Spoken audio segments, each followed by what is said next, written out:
ఆ రోజు కూడా మొదటి భాషా ప్రయుక్త రాష్ట్రం పొట్టి శ్రీరాముల త్యాగ ఫలితం అనేది మనందరం చరిత్రలో గుర్తుపెట్టుకోవాల్సిన అవసరం ఉంది. అంటే తెలుగు వారికి పౌరుషం లేక కాదు, సత్తా లేక కాదు, ఓసారి పోరాడాలనుకుంటే పోరాడే శక్తి ఉంది. అందుకే ఆ రోజు పోరాడిన తర్వాతనే వచ్చాయి. కానీ ఇంకొక పక్కన దిశ మళ్ళీ తెలుగు వారందరూ ఒకటిగా ఉండాలి. ఎప్పుడూ ఆ ఫీలింగ్ ఉంది. విడిపోయాం, కలిసాం అనేక సందర్భాల్లో. అంటే ఆ రోజు మళ్ళా అందరూ ఒకటిగా ఉండాలని ఆ రోజు చూస్తే హైదరాబాద్ రాష్ట్రంలో ఉండే ముఖ్యమంత్రి రాజీనామా చేసి సమైక్య ఆంధ్రప్రదేశ్ దోహదం చేసే పరిస్థితికి వచ్చారు బరుగుల రామకృష్ణరావు గారు. అంటే ఆయన రాజీనామా చేసి నీలం సంజీవ్ రెడ్డి గారిని చీఫ్ మినిస్టర్ చేసి ఆంధ్రప్రదేశ్ రాష్ట్రాన్ని ఏర్పాటు చేసుకునే పరిస్థితికి వచ్చారు. అంటే ఇక్కడ మనం గుర్తుపెట్టుకోవాల్సింది రాజధానులు కోల్పోవడం, విమర్శలు, వివక్షతలు, అవమానాలు అన్నీ భరిస్తూ వచ్చాం. ఓసారి అది అయిన తర్వాత మీరు చూసినప్పుడు దిశ 1956 నవంబర్ 1న ఆంధ్రప్రదేశ్ రాష్ట్ర అవతరణ. దీనికి కూడా పెద్ద కాంట్రవర్సీ చేశారు. 53లో మొదటిసారిగా రాష్ట్ర అవతరణ పొట్టి శ్రీరాములు గారి త్యాగం. 56లో నవంబర్ 1న ఆంధ్రప్రదేశ్ రాష్ట్ర అవతరణ. మళ్ళీ 2014 జూన్ 2వ తారీఖున 2 రాష్ట్రాలు విభజన.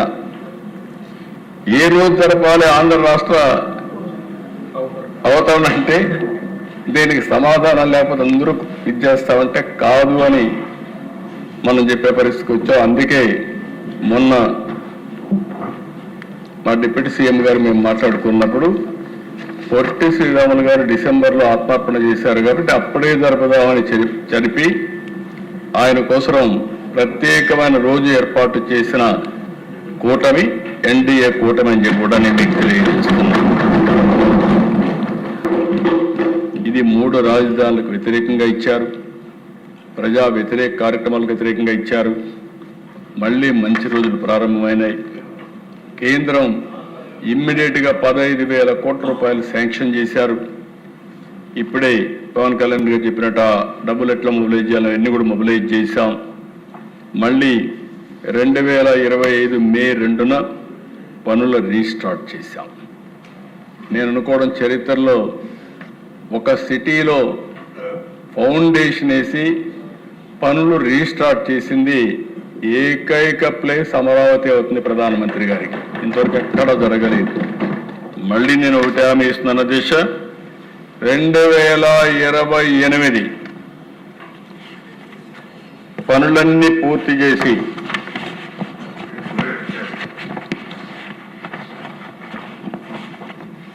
ఈరోజు మొత్తం ప్రధానమంత్రి గారు రీస్టార్ట్ చేసింది 2 మే 2025.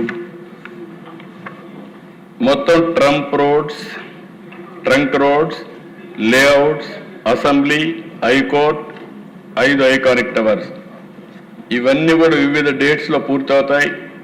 ఇప్పుడే నారాయణ గారు అడిగితే క్లియర్గా ట్రంక్ రోడ్స్ అన్ని 27 మే 2027కి పూర్తవుతాయి, లేఅవుట్స్ అన్ని 27 మే 2028కి పూర్తవుతాయి, అసెంబ్లీ 28 మే 2028కి పూర్తవుతాయి, హైకోర్టు 20 జూన్ 2028కి పూర్తి చేసి 5 ఐకానిక్ టవర్స్ 4 ఆగస్టు 2028కి పూర్తి చేసి మళ్ళీ ఆగస్టు 2028కి ప్రధానమంత్రి గారే వచ్చి ఇవి ప్రారంభం చేసే పరిస్థితికి వస్తారు. అది కూడా ఇనాగరేషన్ పెడతాం.